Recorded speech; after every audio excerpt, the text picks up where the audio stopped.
Assalamualaikum warahmatullahi wabarakatuh.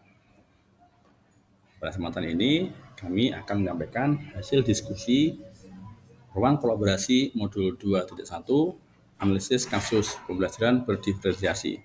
Kami, calon guru penggerak angkatan 10, kelas 10.277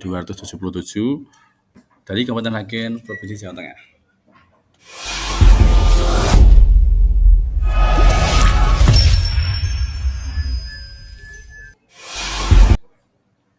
Kami dari kelompok 3, yang mana anggotanya adalah Mufiqatul Mutmainah, kemudian Ali Sofyan, Marlina Ratnasari, dan Jantika Nur Ratmawati.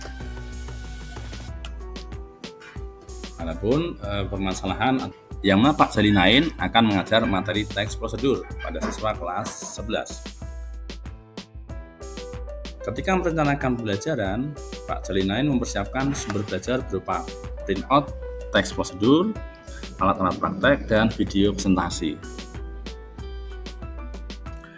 Pada tahap pelaksanaan, ada 3 tahapan. Yang pertama adalah pada awal pembelajaran, Pak Jalinain menyampaikan tujuan pembelajaran, dilanjutkan dengan mengadakan asesmen diagnostik. Selanjutnya, murid diminta membuat kelompok sesuai hasil asesmen diagnostik, dengan dibagi sesuai gaya belajar murid menjadi kelompok visual, kinestetik, dan audiovisual. Selanjutnya, tugas kelompok dibagi sesuai dengan gaya belajar tiap-tiap kelompok. Jadi adanya diferensiasi di sini.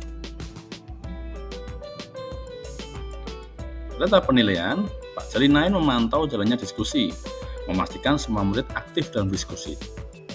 Selain itu, Pak Jalinain memberikan penilaian berjenjang kepada murid sesuai kriteria rendah, sedang, dan tinggi.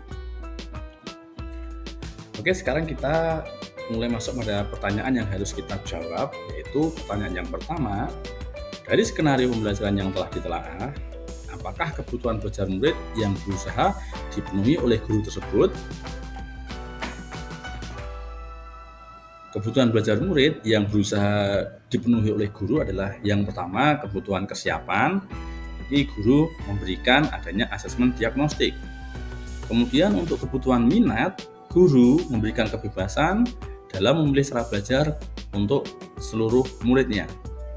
Kemudian untuk profil pelajar, di sini guru memenuhi dengan memberikan gaya belajar sesuai dengan hasil diagnostik yang telah dilaksanakan di awal tadi. Pertanyaan kedua adalah bagaimana cara guru tersebut menentukan kebutuhan belajar muridnya?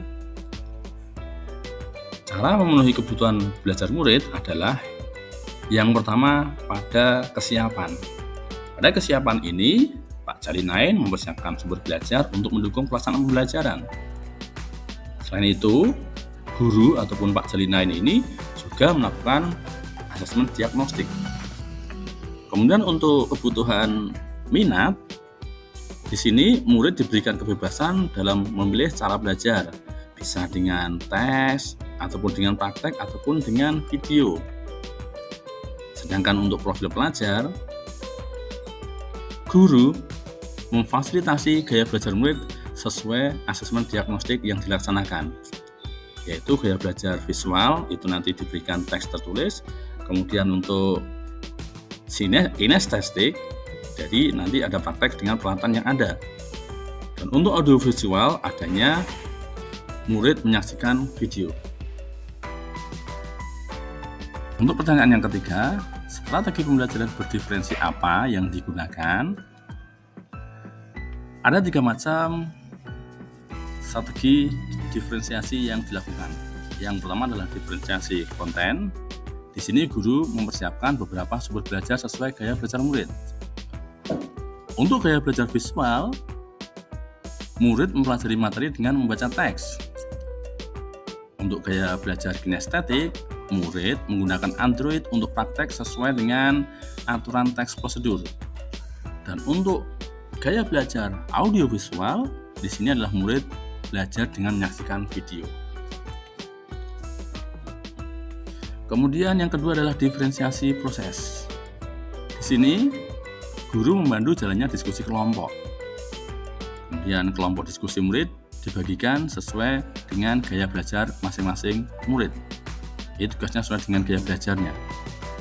Dan kemudian guru memantau jalannya diskusi dan memastikan semua peserta terlibat aktif dalam diskusi.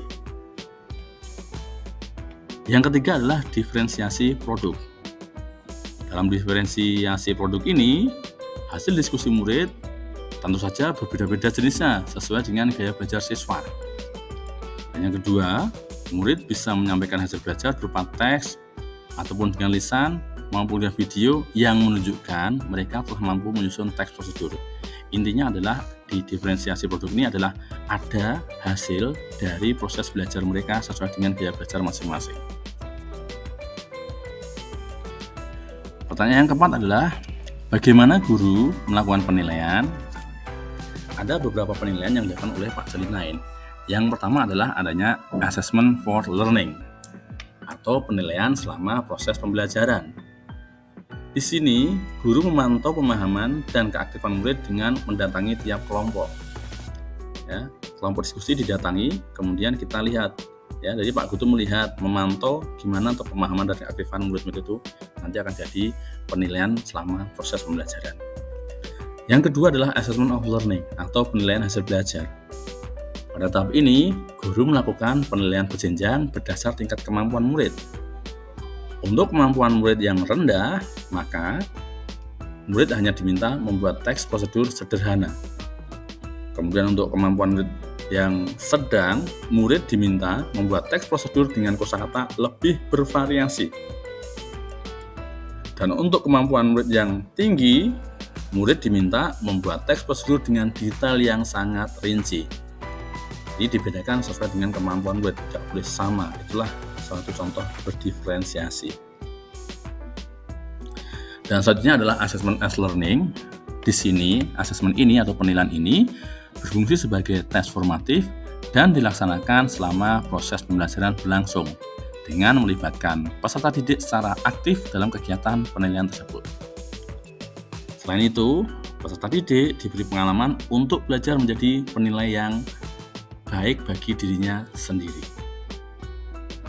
Demikian Bapak Ibu ya, presentasi kami, hasil diskusi kami tentang ruang kolaborasi, yaitu pembelajaran yang berdiferensiasi ya. Semoga bermanfaat, mohon maaf atas kesalahan. Tetap semangat, tetap tergerak, bergerak, dan menggerakkan. Sampai jumpa lagi. Assalamualaikum warahmatullahi wabarakatuh.